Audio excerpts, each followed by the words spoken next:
Hola, ¿qué tal? Me da mucho gusto saludarles en esta ocasión. Estamos en la tercera emisión del tema relacionado con la terapia. ¿Por qué es importante la terapia? Ya lo abordamos en la primera transmisión. ¿Qué es la terapia? ¿Cuáles son los tipos de terapias que hay? ¿Qué beneficios obtenemos cuando decidimos invertir en nuestra salud mental? Ya también analizamos cuáles son las consecuencias de que un paciente abandone de manera voluntaria, sin ser dado de alta por el especialista, su proceso terapéutico.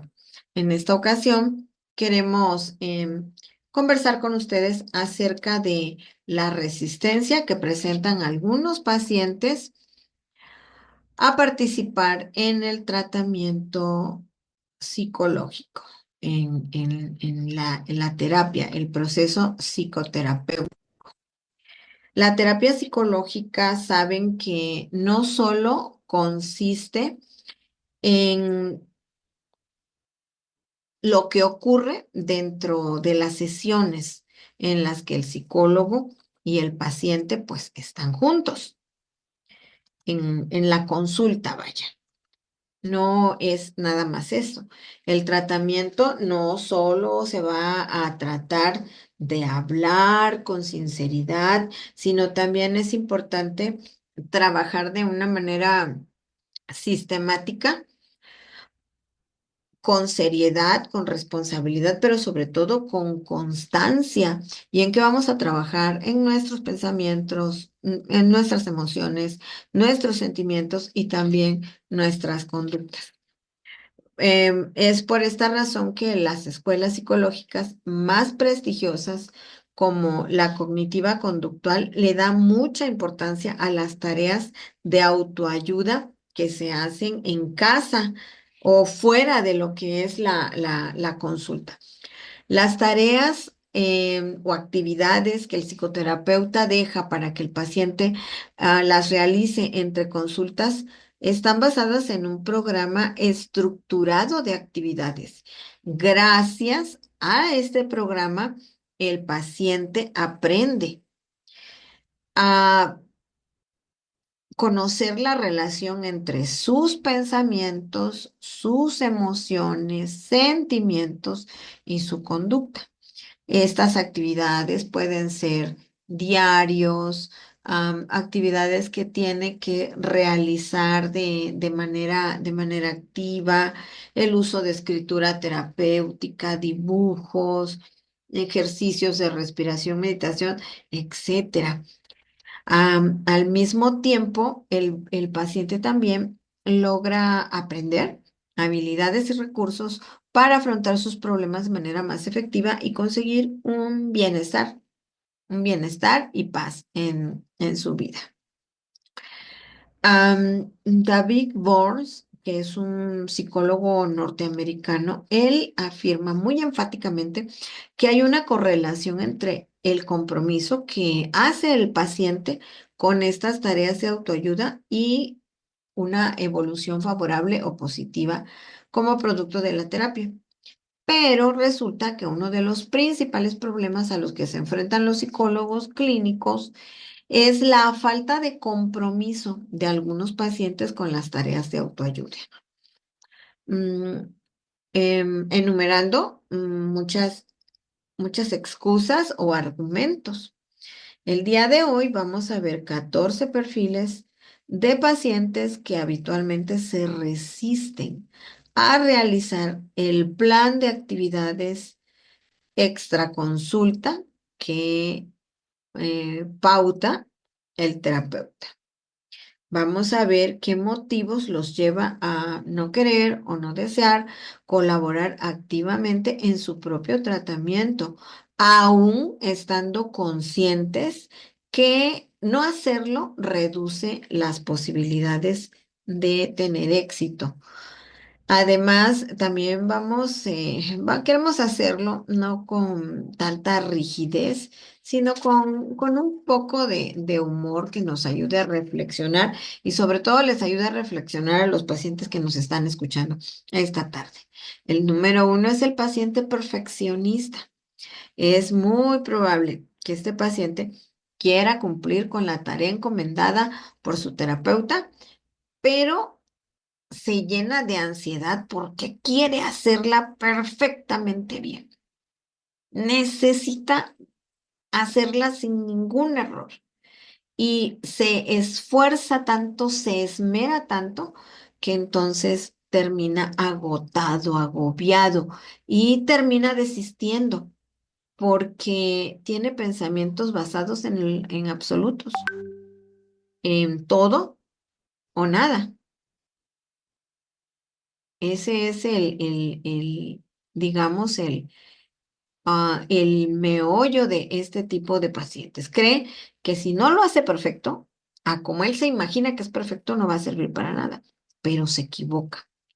Porque a menudo los ejercicios o actividades o tareas que los psicólogos pautan no requieren más de 10 minutos de dedicación diaria y nadie espera que sean perfectos, puesto que como los psicólogos enfatizamos con los pacientes, pues la perfección no existe.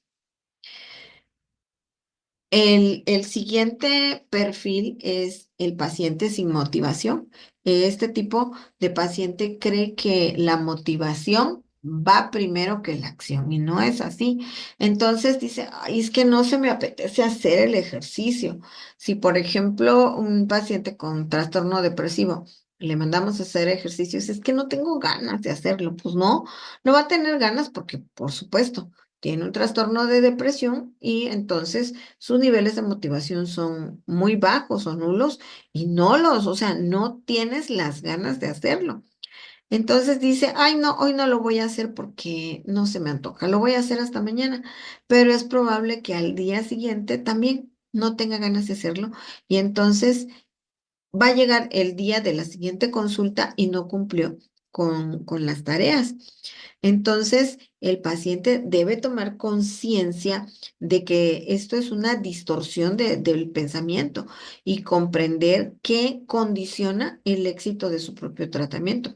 Hay muchas cosas en la vida que las hacemos sin que nos gusten, simplemente porque sabemos que son necesarias y beneficiosas o forman parte de nuestra responsabilidad, por ejemplo, en el trabajo.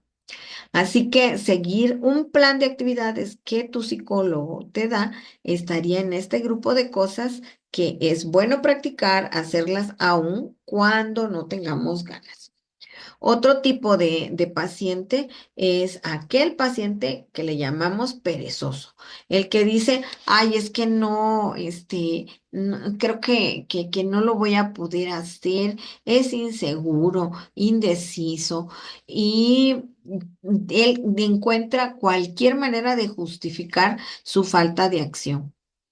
En el fondo de su pensamiento, el paciente cree que la pereza, la inseguridad, la falta de fuerza de voluntad, es que así soy yo, de esa forma me educaron, así nací, forma parte de mi personalidad y no voy a cambiar. Entonces, esta persona debe darse cuenta que lo que está haciendo es escudarse, esconderse en una etiqueta limitante para no implicarse en la terapia. Es como algo parecido a lo que le pasa, por ejemplo, a un bebedor que dice, es que quiero dejar de tomar, pero no voy a hacerlo porque realmente no tengo fuerza de voluntad. Y entonces, pues se ve, el efecto se ve en deterioro de su propia recuperación. El otro paciente el otro perfil es el paciente con baja tolerancia a la frustración. Este paciente se estanca, retrocede, se frustra y entonces dice, ya, lo voy a abandonar. Aquí el paciente tiene que comprender que los procesos terapéuticos son ascendentes, pero no lineales. ¿Qué quiere decir eso? Como estamos mirando aquí en la imagen, em, llegan a la terapia con una idealización de lo que van a hacer y piensan, voy a ir al psicólogo y seguramente a la sesión número 10 ya voy a resolver mi problema y voy a ir de victoria en victoria. Y entonces, como no entienden que es ascendente, pero no es lineal, entonces piensan, voy a ir al psicólogo y tienen recaídas que son normales, que son totalmente normales, y entonces piensan, no lo estoy logrando porque no avanzo. Platicábamos con una paciente y entonces le decía, ustedes como pacientes, sobre todo cuando tienen trastorno de ansiedad, quieren ver los resultados ya inmediatos, ya para mañana, que con esta actividad ya, o sea, quede listo y que no vuelva yo a sentirme mal y hoy me sentí bien, pero mañana me sentí mal y entonces me desanimo. Y lo dejo. Entonces, tenemos que entender que para alcanzar los objetivos terapéuticos, el paciente pues debe ser paciente consigo mismo y darse un tiempo prudencial, es decir, aumentar su umbral de tolerancia a la frustración y ser más persistente más allá de los resultados a corto plazo. Les decimos a los pacientes, tienes que tener paciencia contigo mismo, no empujarte a avanzar, vamos a avanzar a tu propio ritmo y si te caes, me caigo yo también, nos caemos juntos y tenemos que levantarnos y seguir siempre hacia arriba, aun cuando tengamos caídas. Entonces, cuando el paciente no comprende bien esto, va a tener el deseo de abandonar la terapia. El siguiente tipo de paciente es el paciente sobrepasado. ¿Y qué quiere decir sobrepasado? Es aquella persona que carga con su pasado, está sobrepasado. Esta persona pues trae encima muchas cargas, trata de cubrir muchos frentes a la vez y entonces se siente sobrepasada al límite de sus fuerzas. Y entonces puede ser que esto mismo haya sido el motivo que lo llevó a consulta. ¿Y qué cosa es? Su propia incapacidad para decir no o su necesidad de agradar a todos, aunque eso pues, le suponga una sobrecarga para ella. En estos casos es cuando nosotros proponemos hacer tareas. Lo más probable es que piense, ay, me están sobrecargando con más trabajo todavía. Es que es mucho lo que hay que hacer. Y en lugar de darse cuenta de ese pequeño extra de trabajo, que ese pequeño trabajito es el que le va a liberar de la sobrecarga que tiene en su vida y que seguramente, como ya mencioné, es la causa de que vaya a terapia. El otro tipo de paciente es el que se autoboicotea con el pensamiento de que no hay solución. Entonces, como no hay solución, pues no vale la pena luchar. El paciente aunque ha acudido a terapia, mantiene en su cabeza la creencia distorsionada de que no hay solución para su caso y está condenado a sufrir para siempre. Algunos pacientes dicen es que esta es la cruz que me tocó cargar y se llenan de desesperanza, de ese sentimiento de desesperanza y eso hace que no se esfuerce y pues finalmente termine tirando la toalla. En esta imagen que ustedes están mirando allí, estamos viendo al paciente que tiene un trastorno depresivo allí en esa saliente de la roca y el psicólogo le hace, va en ayuda y le da una escalera para que suba y lo está esperando arriba, pero en lugar de que suba, pone la escalera hacia abajo para hundirse más. Y es un dibujito, pero la verdad que esto sucede con mucha frecuencia. Si el paciente que se autoboicotea asiste a terapia, se va a desahogar y va a encontrar alivio emocional en las sesiones. Pero como no se compromete activamente en el tratamiento, pues solo se va a sentir bien cuando va está en consulta, pero el resto del tiempo va a estar mal. ¿Por qué? Porque, por ejemplo, las personas que sufren depresión, su capacidad cognitiva se ve reducida enormemente y entonces ellos creen que son incapaces de hacer algo por sí solos para ayudarse a sí mismos. Además, como afirma el doctor Burns, no le ven sentido a escribir sus sentimientos negativos. Y les decimos, a ver, vas a hacer una lista de tus sentimientos negativos. Ay, ¿para qué los voy a hacer? ¿Qué caso tiene hacerlo? No, ¿para qué voy a aprender a respirar? ¿Para qué voy a hacer ejercicio? No voy a mejorar. Entonces, no lo hago. Y empiezan con esa tendencia de ignorar la realidad y al final terminan yéndose. No siguen con su tratamiento. El otro perfil de paciente es el paciente que es muy emocional, pero negativamente, y entonces se plantea a sí mismo como un fracaso anticipado. Su razonamiento emocional también es un pensamiento distorsionado muy frecuente y que se convierte en una limitación. Me siento un fracasado, ¿para qué lo intento? No vale la pena, soy estúpida, fea, estoy gorda, no lo voy a lograr. Creo que mejor no debería haber nacido, todo el mundo sería más feliz si me muriera. Entonces, este tipo de paciente cree que los sentimientos que experimenta definen lo que él es.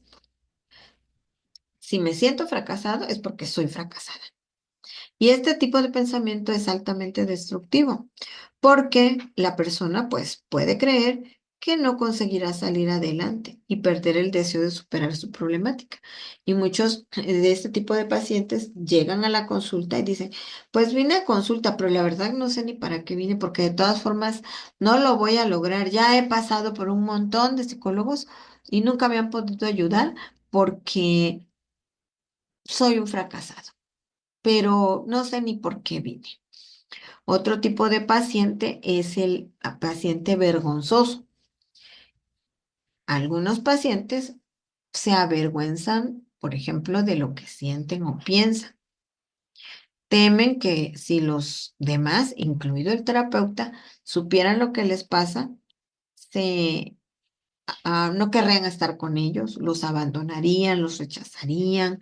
em, Y entonces como tendrían una idea o un concepto negativo de ellos, pues los verían de menos y no querrían estar con ellos, los rechazarían. Entonces, ellos acuden a terapia buscando ayuda, pero les cuesta mucho trabajo abrirse con nosotros y ocultan. Y esta imagen es bien significativa porque dice, ocultas tantos tus emociones para que nadie las vea, que al final ni siquiera tú mismo las ves. Entonces, por ejemplo, si uno como terapeuta les propones, vas a escribir un diario de pensamientos para que identifiquemos tus pensamientos distorsionados. Entonces, puede ser que no haga la actividad o que no escriba lo que realmente está pensando. Y si no lo hace, va a argumentar que se le olvidó, que no tuvo tiempo, que el perro le rompió la libreta y no se puede trabajar con alguien que no se puede abrir. El otro tipo de paciente es el que no quiere cambiar de escenario, que piensa que no es su responsabilidad, que no es su responsabilidad procurarse las relaciones, los lugares, los eventos que puedan contribuir a su sanidad. Por ejemplo, hay algunos pacientes que han vivido toda su vida con su agresor y el agresor le sigue agrediendo. Y vamos a imaginar el caso de un hijo que ha sido maltratado desde pequeño y aun cuando es un adulto sigue viviendo con sus papás y sigue sufriendo maltrato, pero no se va de la casa porque siente o piensa que no puede lograr las cosas por sí solo. Y entonces cuando uno les hace la sugerencia de que puede ser una opción para recuperar su salud mental, que pongan un espacio geográfico y espacio emocional, y entonces piensan que es demasiado esfuerzo, es demasiado sacrificio, y entonces se resisten a hacer los cambios necesarios. El otro tipo de paciente es el que cree que la terapia solo consiste en hablar, tiene esa idea preconcebida de la terapia. Y esto es totalmente equivocado. La terapia no es ir una vez a la semana o cada 15 días a terapia, entonces platicar con el terapeuta y ya, con eso me siento bien. Entonces, cuando esta persona escucha que el terapeuta le pide que haga actividades o tareas de autoayuda entre visita y visita, se extraña, pero no solo se extraña, sino que no entiende para qué le están dando tareas. Y entonces, aquí es muy importante que como psicólogos se le explique esa parte de la terapia que se llama psicoeducación, explicarle a los pacientes el por qué se les está dejando una tarea. Por ejemplo, al igual que una persona que no adelgaza por el simple hecho de acudir al nutricionista, es decir, va con el nutriólogo y te deja una lista de actividades y una dieta, pero tú no haces las actividades y no comes lo que te están indicando, pues entonces no vas a bajar de peso. Así, en la terapia psicológica, un paciente no va a poder cambiar su patrón de traumas, de patrones disfuncionales familiares, sus pensamientos distorsionados, su sistema de creencias que están dañando su salud mental. Y entonces, bueno, si solo o sea, ojalá, nomás platicando, se pudieran resolver los problemas. Pero si llegas a la terapia con tu montón de problemas ahí enmarañados, como en el dibujo, y luego sales y te sientes muy bien porque ya te desahogaste. Pero si no sigues el programa escalonado que te están planteando, pues la realidad es que no recibes la ayuda que necesitas. Es muy importante que el paciente entienda que el protagonista de la intervención o del tratamiento es él y que es necesario que sea un agente activo en sí mismo. La Biblia en los evangelios nos presenta a Jesús como el médico de los médicos, pero cuando lo presenta siempre a las personas que les hizo milagros de sanidad, ellos tenían que hacer una parte o colaborar de alguna forma.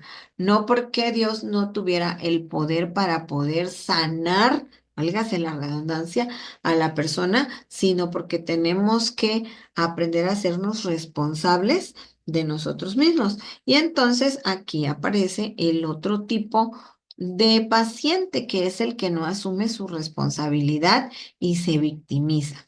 Esta persona que cree que tiene derecho a ser feliz, pero pues que no tiene por qué esforzarse. Es decir, no asume su responsabilidad sobre lo que siente, sobre lo que hace. ¿Por qué tengo que hacer esto? Yo no tendría que hacer esto. Si de todas formas estoy así por culpa de mis papás o de mi mamá o de mi esposo, de quien sea, entonces yo por qué soy el que tengo que hacer cosas y cambios y es el otro que me hace sufrir. Otros pacientes creen que su estado mental está condicionado por causas ajenas como la genética, las hormonas del destino y que no pueden hacer nada para controlar lo que sienten. Pero aún en algunos casos, cuando hay un factor genético o un factor hormonal, aún en esos casos se pueden hacer muchas cosas para lograr la rehabilitación y que la persona sea funcional y tenga una vida tranquila. Entonces, cuando a estas personas el psicólogo le plantea su plan de actividades estructurados, ay, pues no le veo utilidad.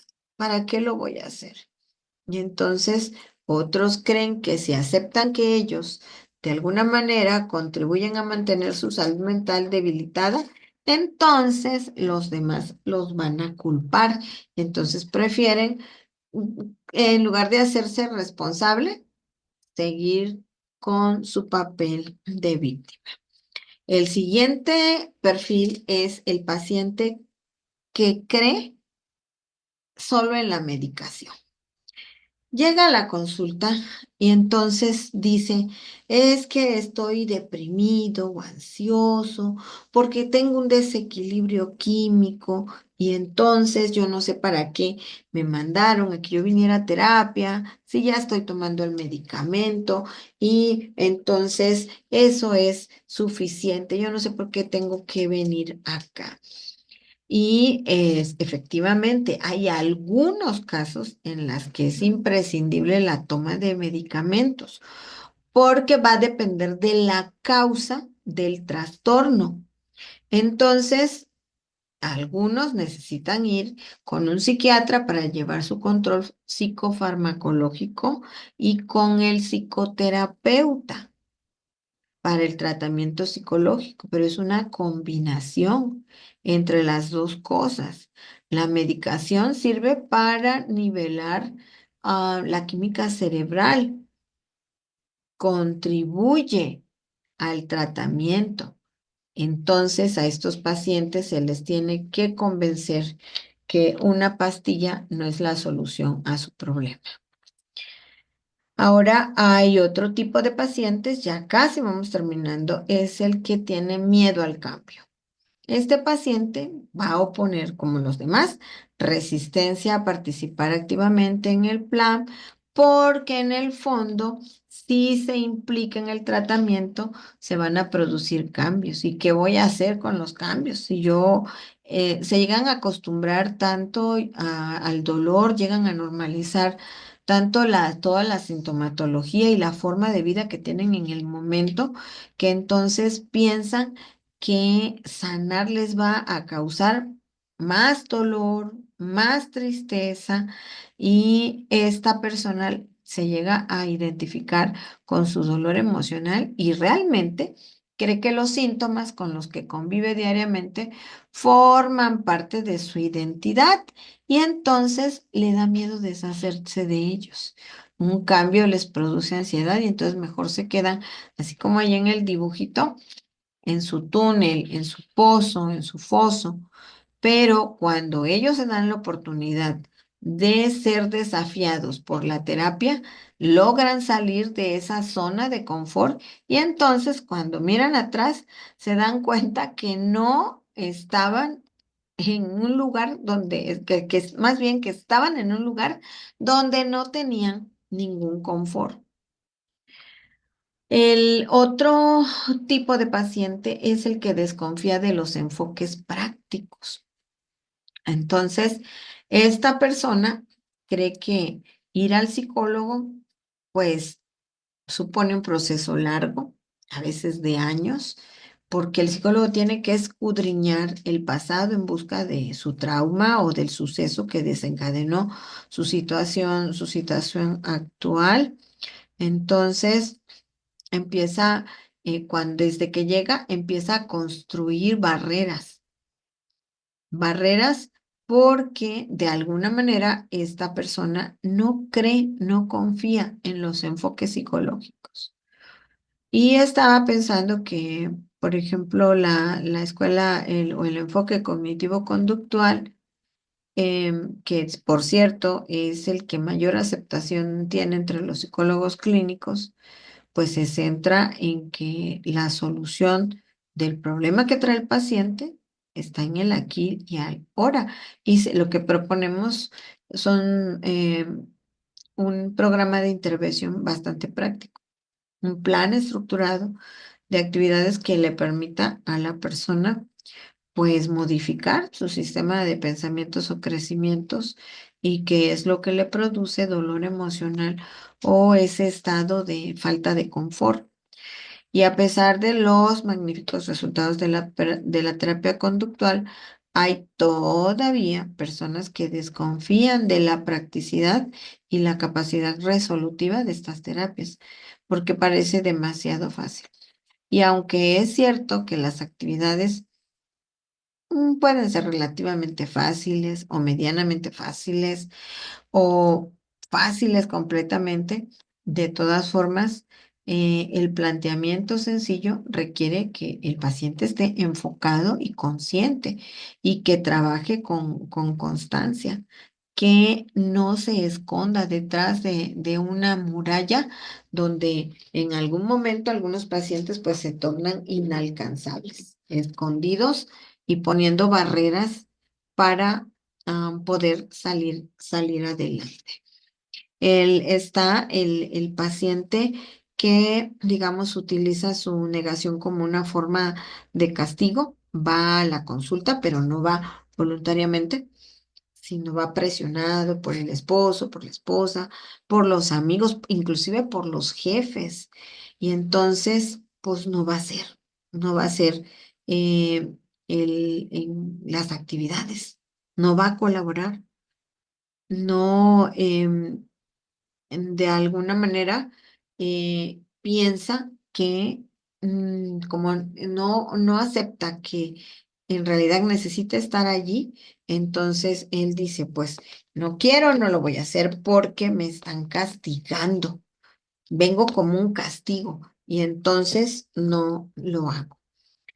El otro tipo de paciente, y es el último perfil, es el que se enoja y que entonces, bueno, es que yo estoy pagándole, le estoy pagando a usted, estoy pagándole al psicólogo y yo no veo ninguna solución, me siento igual, yo cumplo con pagar el costo de mi consulta y no me siento bien. Estoy igual que a como llegué y yo creo que hasta peor. Entonces, no confía, no se siente del todo cómodo, está molesto con el psicólogo y sobre todo si le dicen algo si uno le dice alguna cosa que le incomode, que no le guste, y entonces, bueno, pues no tengo que hacerlo porque yo ya estoy pagando. Y piensa que con el hecho de pagar y de llegar y estar de 45 minutos, una hora con el paciente, eso es suficiente para que él o ella puedan estar bien. Entonces, en cada consulta, lo único que ellos manifiestan es enojo. Entonces, todos estos tipos de pacientes, pues ellos mismos se convierten en una barrera para lograr el éxito en la terapia. Y es muy importante que los conozcamos porque como familiares también nos ayuda a identificar el por qué mi esposo, mi hijo, mi amiga, quien sea, no avanza, porque puede caber en uno de estos perfiles, pero también yo como paciente puedo identificarme y entonces puedo pensar, ay, yo soy, o sea, yo estoy aquí en este nivel. La realidad es que los pacientes necesitan comprometerse. Las terapias psicológicas requieren y es indispensable el compromiso de los pacientes para que el tratamiento avance más rápido, para que sea más eficaz, para que sea permanente la mejora. Entender que como terapeutas necesitamos, sobre todo los de que manejamos el enfoque cognitivo-conductual, necesitamos hacer un programa estructurado de tareas que estén ajustadas a la necesidad del paciente, personalizadas y comprometerse a realizarlas. Algunos pacientes crean resistencia y se niegan a hacerla y el costo es que no se recuperan. Entonces se produce como una paradoja porque por una parte acuden a consulta porque desean sentirse bien, pero por la otra boicotean una parte del proceso terapéutico y en muchas ocasiones responsabilizan al terapeuta, lo consideran incompetente y se van frustrados y se van responsabilizando al terapeuta. Entonces, em, en ocasiones tenemos que reconocer que no se trata de una resistencia de tipo psicológico, sino que el paciente no ha entendido la tarea o la importancia de la misma. Entonces, en estos casos, nos corresponde a nosotros detectar por qué motivo el paciente no está participando en sus tareas y conseguir su adhesión y su compromiso. O a lo mejor necesitan un acompañamiento más cercano. Entonces, para que la terapia pueda avanzar con éxito, el paciente no puede tomar un rol pasivo, sino todo lo contrario. Debe ser un sujeto activo, responsable de su cambio y de su crecimiento personal. En Eclesiastés, nosotros leemos todo lo que te venga a la mano a hacer, hazlo según tus fuerzas. Con todo tu empeño, dicen otras versiones.